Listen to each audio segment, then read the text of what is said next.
Chegou o momento de mais um capítulo da série especial do Centenário Corintiano. Sócrates, Vladimir, Casagrande e Zenon são os personagens da reportagem de hoje. Ídolos em campo, eles foram responsáveis também pelo maior movimento ideológico da história do futebol brasileiro, a chamada democracia corintiana.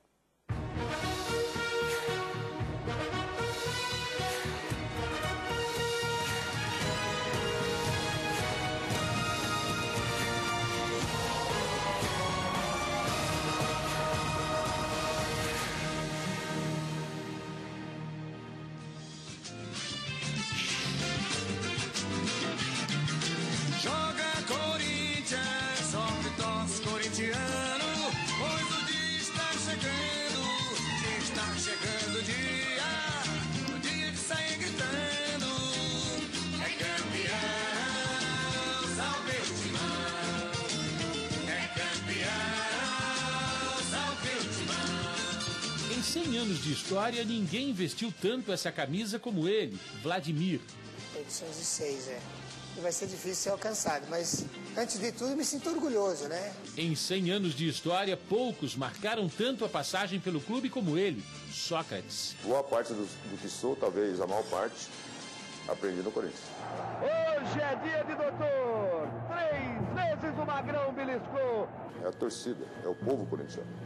Ele que me ensinou. Não é um clube, qualquer clube seria a mesma coisa, desde que tivesse o mesmo povo, coisa que não existe. Como todo corintiano que se preza, Vladimir e Sócrates também viveram momentos difíceis no Corinthians. Em 1980 e 81, pressão, nenhum título conquistado. O folclórico Vicente Mateus estava de saída da presidência do clube.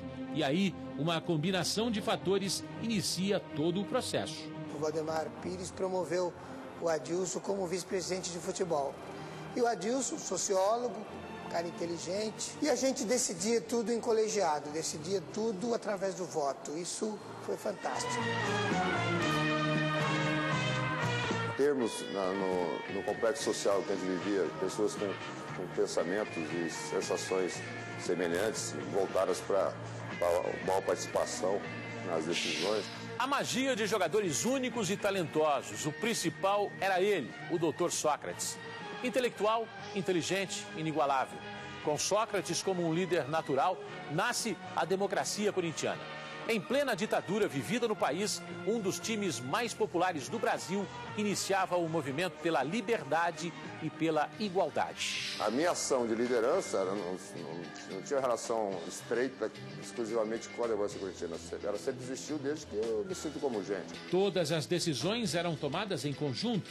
Uma democracia que o futebol nunca havia experimentado. O roupeiro tinha o mesmo peso que o diretor de futebol, nas decisões coletivas. É a expressão máxima do que chamamos de democracia, quer dizer, o povo decidindo o seu futuro, decidindo para onde caminhar. E votamos concentração, escolhemos um treinador através do voto. Pra você ter uma ideia, nós chegamos uma vez, viajamos 30 horas para chegarmos no Japão. Casagrande tinha recém-iniciado o namoro e aí estava chorando aos prantos, dizendo que estava com saudade e queria voltar. Vamos votar. Ele perdeu, acabou ficando. Pode chamar de coincidência ou de decisão providencial acertada. O fato é que o Corinthians da democracia voltou às conquistas.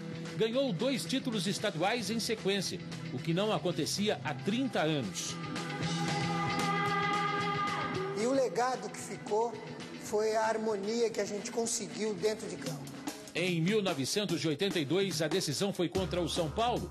Bastava um empate naquele domingo, 12 de dezembro. Birubiru marcou para o Corinthians. Dario Pereira empatou. Birubiru fez mais um. E Casagrande fechou o placar. Olha o gol de Casagrande, ninguém acionou nada. Gol!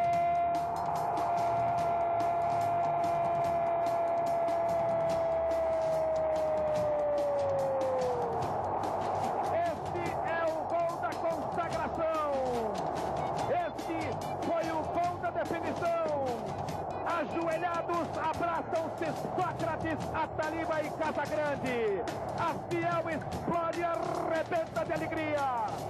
Salve o Corinthians, campeão paulista de 1982. Em 1983, na decisão, de novo o São Paulo como adversário. Eduardo, Zenon e Casagrande. Paulinho com a 7, Casagrande com a 9, Eduardo com a 11. Aí vem o Corinthians. Impressionante a recepção da torcida. O corintiano é o único torcedor que sabe jogar, é o único que ganha jogo, é o único que entra em campo e nos trata como marionetes o tempo todo. O empate era corintiano outra vez. Sócrates fez 1-0. Gol! Corinthians campeão paulista de 83! Quando Marcão empatou aos 48 do segundo tempo, a festa já estava garantida. E acabou o campeonato paulista, Corinthians bicampeão. E o Corinthians provou de liberdade nas menores condições de trabalho. Comparando com o São Paulo, os caras ficavam presos 48 horas para se apresentar para o jogo, e quem fica com 48 horas preso, o maior valor que tem não é o jogo, e sim a liberdade pós-jogo. Para todos nós, o jogo era o grande valor, era o grande prazer. Então a nossa vantagem era essa. Sócrates, Casagrande, Vladimir, Birubi, Zenon. A democracia corintiana foi um movimento único na história do futebol mundial. Mas logo ficou apenas como uma grande lembrança. Os sucessores não se enquadraram dentro daquele espírito, o que prova que esse grupo era mesmo único, diferente, especial.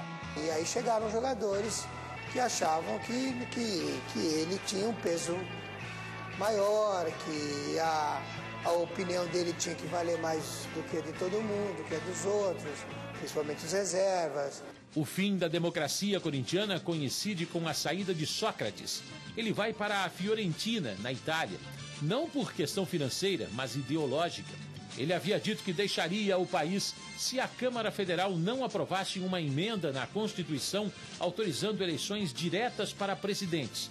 A Câmara rejeitou o projeto e ele deixou mesmo o Brasil. Eu fiquei extremamente frustrado e resolvi sair fora. Achei que isso não ia se modificar tão rápido e infelizmente estava enganado, né? No ano seguinte já tivemos uma mudança, o Pedro foi eleito, mesmo indiretamente, já era alguma coisa diferente, não era militarizado já o governo. Na verdade, eu coloquei aquilo que eu tinha em mãos para apostar ou para tentar pressionar para que ocorresse no Congresso aquilo que todos nós esperávamos em praça pública. Não desanima não, pois está chegando o dia da libertação. Independentemente do que aconteceria depois, a democracia é um capítulo à parte na história desse clube centenário, mas não só dele. Resultados em campo e bem mais que isso. Aquele movimento extrapolou a esfera de um time de futebol. Pessoas públicas aderiram à ideia da democracia corintiana e literalmente vestiram a camisa. Corinthians, meu amor. Corinthians, meu amor.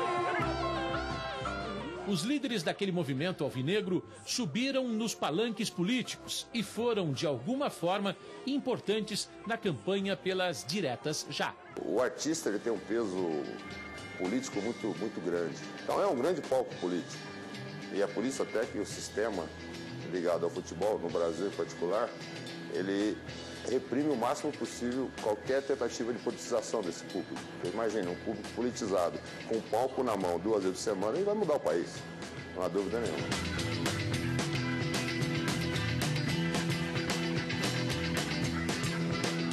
Teve algum tipo de pressão de governo por conta de um outro sistema de governo que a gente vivia? Pena que não. Se eles reagissem contra aquilo lá, nós teríamos muito mais força. Democracia corintiana, democracia a caminho do Brasil. O movimento pelo direito a voto tomou conta de um país saindo do regime militar, da ditadura. Sem dúvida alguma, eu considero a democracia corintiana um dos baluartes do processo de redemocratização do país. Máximo. Acho que foi um exemplo do país. Um país com tão pouca tradição democrática como o nosso, você Você ter dentro no meio extremamente popular algo semelhante ao ideal, pô, querer mais que isso é pretender demais. Amanhã você vai ver. O time que conquistou o Brasil com a democracia corintiana conquista o Brasil no campo pela primeira vez depois de 80 anos de existência. Ser corintiano é ir além de ser ou não ser o primeiro. Ser corintiano é ser também um pouco mais brasileiro.